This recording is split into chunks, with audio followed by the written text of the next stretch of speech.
कि बोई बापुरा तखाई के नार ना मिली कोई बापुरा तखाई के नार ना मिली भैया मानई के तनवा बार बार ना मिली भैया मानई के तनवा बार बार ना मिली कोई बापुरा तखाई के बोई बापुरा तखाई के नार ना मिली भैया मनाई के तनवा बार बार ना मिली भैया मनाई के तनवा बार बार ना मिली। और कहना है क्या लाख जावराती लेके तू ही जनमावा लाख जावराती लेके तू ही जनमावा कई के पुण्य कारम पैला मानव के ताना कई के पुण्य कारम पैला मानव के ताना कैला लोगवन से प्रेम फिर संसार ना मिली कैला लोगवन से प्रेम फिर संसार ना मिली भैया मानई के तनवा बार बार ना मिली भैया मानई के तनवा बार बार ना मिली बोई बापुरा तखाई के बोई बापुरा तखाई के नार ना मिली भैया मानई के तनवा बार बार ना मिली भैया मानई के तनवा बार बार ना मिली। केहू से ये भैया हम आपके गीत ना सुनावत हैं ये हमारे आपके बीच की एक सच्चाई है। क्या है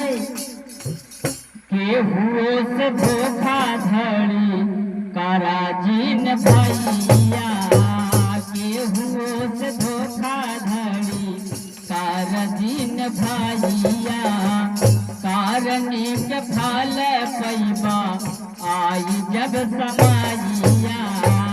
कारणी के फल पैबा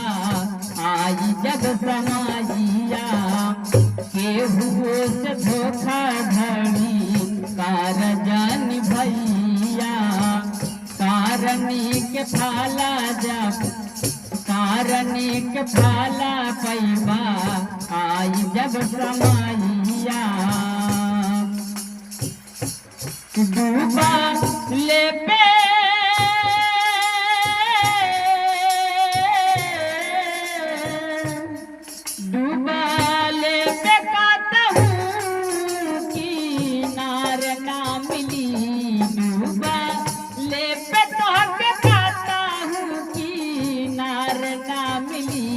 भैया मानई के तनवा बार बार ना मिलिए भैया मानई के तनवा बार बार ना मिली कोई बापुरा तखाई के कोई बापुरा तखाई के नार ना मिलिए भैया मानई के तनवा बार बार ना मिली भैया मानई के तनवा बार बार ना मिली। हाँ बढ़िया करम का फल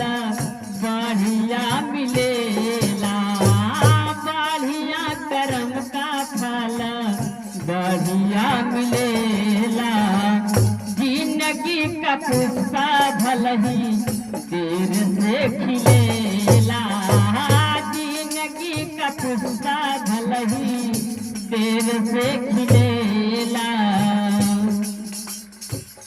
बढ़िया कर्म का फल। हे भैया कहना है क्या हो बढ़िया कर्म का फल बढ़िया मिलेला कारणी का कारणी का पुष्पा भल जिंदगी का पुष्पा भल ही कष्ट से खिलेला जिंदगी का पुष्पा भल ही कष्ट से खिलेला। संजय भारती